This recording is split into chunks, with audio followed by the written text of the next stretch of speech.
Hello students, तो welcome to next lecture of CET series. इस lecture में हम लोग डिस्कस करेंगे MCQs based on rotational dynamics. Okay, आप लोगों ने पहले के लेक्चर्स नहीं देखे होंगे तो पहले उनको देख लो, क्योंकि हम लोग अभी चल रहे हैं 42nd नंबर के एमसीक्यू पे। 41 एमसीक्यूज ऑलरेडी हम लोग डिस्कस कर चुके हैं।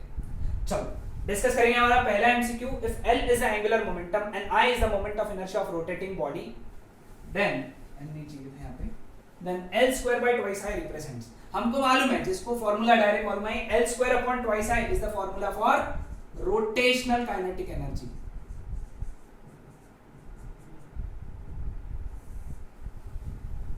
है ना, रोटेशनल काइनेटिक एनर्जी का डायरेक्ट फॉर्मूला है। ये प्रीवियस ईयर क्वेश्चन है, आ चुका है है ना, कितने जल्दी सॉल्व कर लिया आप लोगों ने। चलो अगला question. A thin wire of length L and uniform linear mass density rho is bent into circular coil. What is the moment of inertia of the coil about tangential axis in its plane? Tangential axis in its plane. Okay. अब length L है और linear mass density rho है। Length अगर L है तो इसका radius, ये जो लेंथ रहेगा उसको हम लोगों ने सर्कल में बेंड किया, रिंग में, कॉइल में। तो ये लेंथ जो रहेगा ये उसका सर्कमफरेंस रहेगा। तो रेडियस कितना हो गया, इतना। ठीक है, अब तुमको लेंथ पता है, लीनियर मास डेंसिटी यानी मास अपॉन लेंथ ये दिया हुआ है। तो तुमको दिया है मास अपॉन लेंथ, ये रो दिया हुआ है, ये इधर चला गया। तो मास यानी capital M, that is rho into L, ये भी पता चल गया। ठीक है, ये इतना मास है। अब रिंग है, रिंग में टेंजेंशियल एक्सिस इसके अबाउट, वो रिंग रोटेट हो रही है। ओके, इसके अबाउट मोमेंट ऑफ इनर्शिया था mr²/2। तो इसके अबाउट मोमेंट ऑफ इनर्शिया कितना था, 3/2 mr²। 3/2 m कितना है बेटा, रो इनटू L, और r² कितना आएगा, L²/4π²। तो फॉर्मूला क्या बन गया, 3 रो L³ अपॉन 8π²। ये हमारा बन गया moment of inertia, 3 rho L³ upon 8π²। Okay, चलो next problem. A body of moment of inertia 5 kg metre square rotating with angular velocity 6 radian per second has the same kinetic energy as mass of 20 kg moving with velocity. Previous year question, important question. 5 kg metre square इसका moment of inertia, angular velocity 6 radian per second. तो उसकी rotational kinetic energy होगी half I omega square. और ये body move कर रहे हैं तो उसकी वेलोसिटी होगी उसकी काइनेटिक एनर्जी होगी half m v square. Rotational kinetic energy, linear kinetic energy, half cut हो गया। तो ये बन गया v² इज इक्वल टू 5 × 36। ये हो गया 5 × 36, उसके नीचे 20 आ गया, 5 1 5 4 ये हो गया 9। तो वेलोसिटी हो गया 3 मीटर पर second. This is your answer, velocity.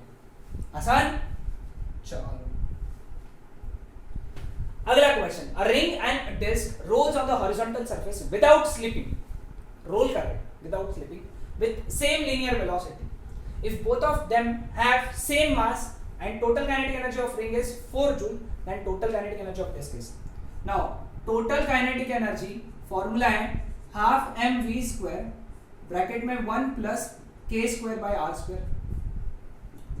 Now ring के लिए k²/r² ये 1 होता है, हमको पता है, मैंने बताया तुमको।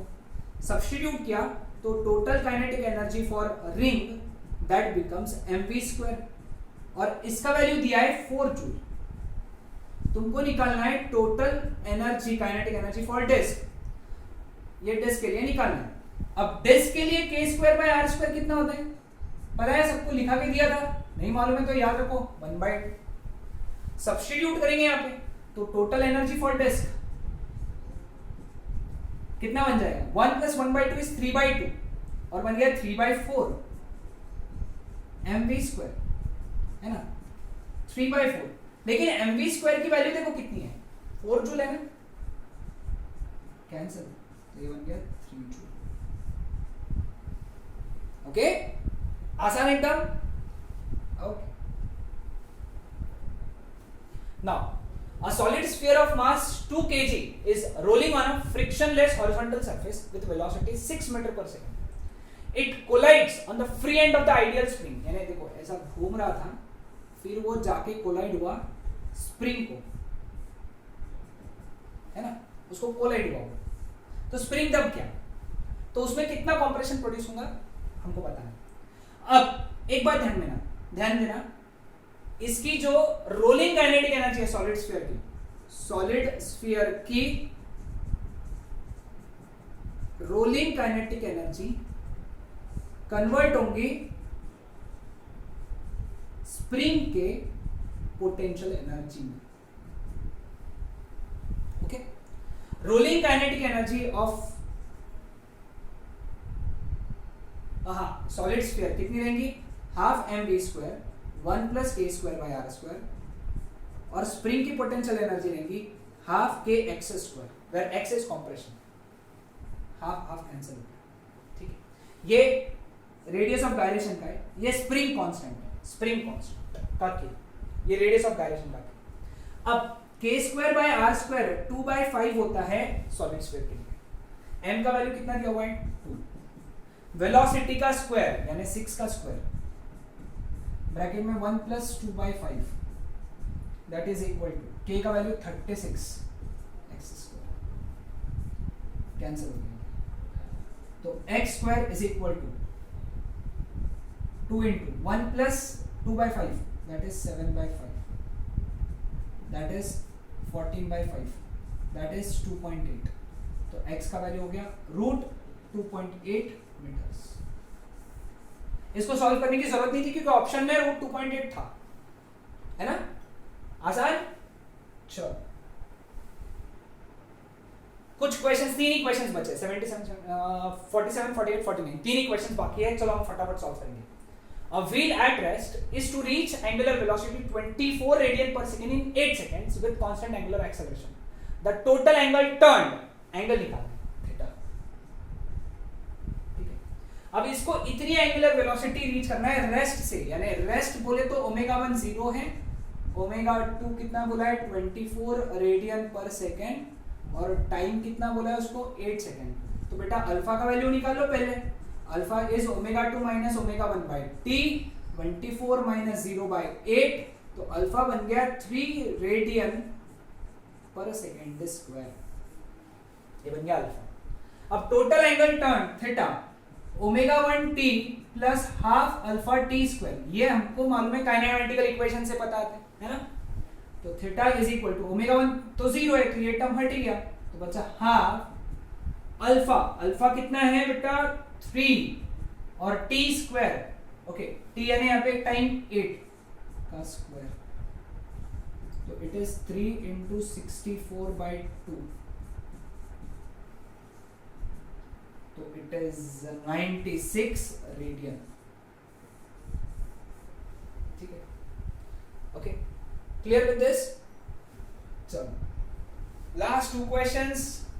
अरे बाप रे बहुत बड़ा लग रहा है तो, है ना, जितना बड़ा लग रहा है उतना सिंपल है. लेकिन a ceiling fan rotates about its own axis with some angular velocity. When the fan is switched off, the angular velocity becomes 1/4 of the original in time t, and n revolutions are made in that time. The number of revolutions made by the fan during the time interval between switch off and the rest are. इसमें 2 part है. एक part है of से लेके 1/4 तक उसकी कम होने का, और दूसरा पार्ट है ऑफ से लेके रेस्ट तक का. यूनिफॉर्म एंगुलर रिटार्डेशन है. तो पहला केस ऑफ से लेके 1/4 तक का, इनिशियल एंगुलर वेलोसिटी ω0 पकड़ता हूं. तो पहले वाले केस में ω2 कितना हो गया 1/4 हो गया. Okay, clear. लेट अस से एंगुलर एक्सेलरेशन अल्फा है, अपने को मालूम है ω2 square is equal to ω1 square plus twice alpha theta. तो पहले केस में ω2 कितना है ω0/4, तो उसका स्क्वायर कितना हो गया ω0 square by 16 is equal to ω0 plus twice alpha theta. इधर आ गया, तो twice alpha theta that is equal to minus में आएगा माइनस 15/16 ओमेगा नॉट। सॉल्व कर लेना, सॉल्व कर लेना, ठीक है। ये हमारा बन गया इक्वेशन नंबर 1। अब दूसरे बार में ऑफ से रेस्ट पे बोला है, ओके। तो सेकेंड केस में ओमेगा 1 तो ओमेगा नॉट ही है, ओमेगा 2 0 है, ठीक है, ओमेगा 2 0, क्लियर।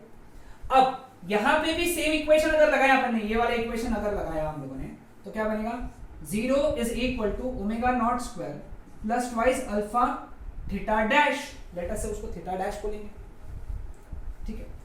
तो यहां पे ये इधर आ गया, तो 2 alpha theta dash is equal to minus omega naught square, omega naught square आ गया यहां पे, सॉरी ओमेगा नॉट स्क्वायर, ठीक है।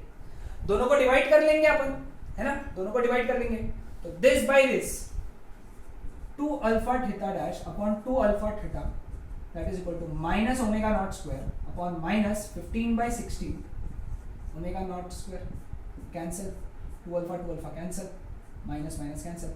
Theta dash number of revolutions निकालना है ना, एंगल का रिवोल्यूशंस के साथ में रिलेशन क्या है, 2 पाई n डैश थीटा की जगह, और थीटा की जगह 2 pi n that is equal to 16/15, 2 pi cancel, ये इधर चला गया, तो n dash is equal to 16/15 n।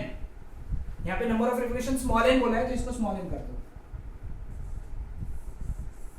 तो नए number of revolutions are 16/15 times n, ये आंसर है ना। थोड़ा बड़ा था लेकिन ठीक है, आसान था, दो केसेस को अलग अलग एनालाइज करना, ठीक है। चलो लास्ट क्वेश्चन इस चैप्टर का, 5 लेक्चर में हम लोगों ने 49th नंबर का एमसीक्यू चल रहा है हमारा। A disk has moment of inertia I1 and is rotating in a horizontal plane about an axis passing through its center and perpendicular to its plane with constant angular velocity omega 1. एक another disk of moment of inertia I2 having zero angular speed is placed coaxially, उसके ऊपर रखा। Now both the disks are start rotating with constant angular velocity omega 2, है ना, जो important है उसको underline कर लिया।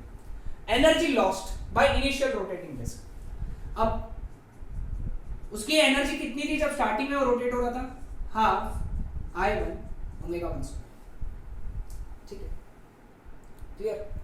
और थोड़ी देर बाद उसकी एंगुलर वेलोसिटी ओमेगा 2 होगी, तो उसकी एनर्जी कितनी होगी, हाफ I1 ओमेगा 2 स्क्वायर, ठीक है। तो energy lost is equal to E1 minus E2। अब law of conservation of angular momentum क्या बोलेगा कि बिफोर का angular momentum should be equal to after का एंगुलर मोमेंटम। अब बिफोर एंगुलर मोमेंटम कितना था, I1 ओमेगा 1, ठीक है, और आफ्टर में एंगुलर मोमेंटम कितना रहेगा, मोमेंट ऑफ इनर्शिया कितना, I1 प्लस I2, क्योंकि उसके ऊपर एक डिस्क के ऊपर एक और डिस्क है, पहले एक अकेली डिस्क थी तो उसका एंगुलर मोमेंटम I1 ओमेगा 1, फिर दूसरे बार में वो डिस्क थी उसके ऊपर एक और डिस्क है, तो मोमेंट ऑफ इनर्शिया कितना हो गया, I1 plus I2 into omega 2। तो ओमेगा 2 का वैल्यू कितना हो गया बेटा, यहाँ से I1 upon I1 plus I2, तो ठीक है, ये वाला वैल्यू यहाँ सब्स्टिट्यूट किया, तो E2 का वैल्यू कितना बना, half I1, okay, clear, half I1 omega 2 square, तो कितना हो गया I1 स्क्वायर, इसको मैं ऐसा लिख दूंगा I1 upon I1 plus I2 square omega 1 square, ठीक है। तो चेंज इन एनर्जी कितना आएगा बेटा यहां से, E1 minus E2 half I omega 1 square minus ये I1 आएगा half I1, okay, that is I1 upon I1 plus I2 square omega 1 square, ठीक है। Half I1 omega 1 square common, 1 minus it is I1 square upon I1 plus I2, ठीक है, clear with this, हाँ, ध्यान में है सबको, चलो नोट डाउन कर लो इतना।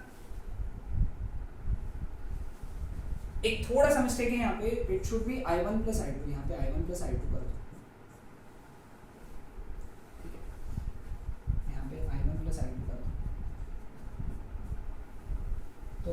पे मैं चेंज कर देता हूँ ना, तो it is half I1 omega 1 square minus half I1 plus I2 into I1 square upon I1 plus I2 whole square omega 1 square. ठीक है, ये ऐसा कैंसिल हो गया। ठीक है, क्लियर विद दिस? ध्यान में आया सबको? क्लियर? ओके, तो फिर हम लोग अभी इसको सॉल्व करेंगे, आगे कंटिन्यू करेंगे। तो कॉमन क्या निकल रहा है यहाँ पे, देख लो, चेक करो कॉमन क्या निकल रहा है। तो यहाँ पे कॉमन निकलेगा half I1 omega 1 square common निकलेगा, ब्रैकेट में बचेगा 1 minus I1 upon I1 plus I2।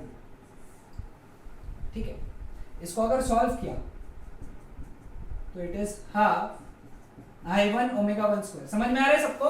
इसको अगर सॉल्व किया तो इधर बचेगा I2 upon I1 plus I2। इसको सॉल्व करना पड़ेगा, I1 plus I2 minus I1 cancel हो जाएगा, तो therefore change in energy would be half I1 I2 upon I1 plus I2 into omega 1 square. ठीक है, सिर्फ ये ध्यान में रखना है, यहाँ पे I1 प्लस I2 लिखना है। ओके, I1 प्लस I2 ध्यान से। Okay, clear with this? तो ये थे हमारे numericals based on rotational dynamics. Next lecture में हम लोग इसके आगे के मतलब केटीजी के न्यूमेरिकल्स डिस्कस करेंगे, केटीजी के एमसीक्यूज डिस्कस करेंगे, important MCQs. Okay, bye bye.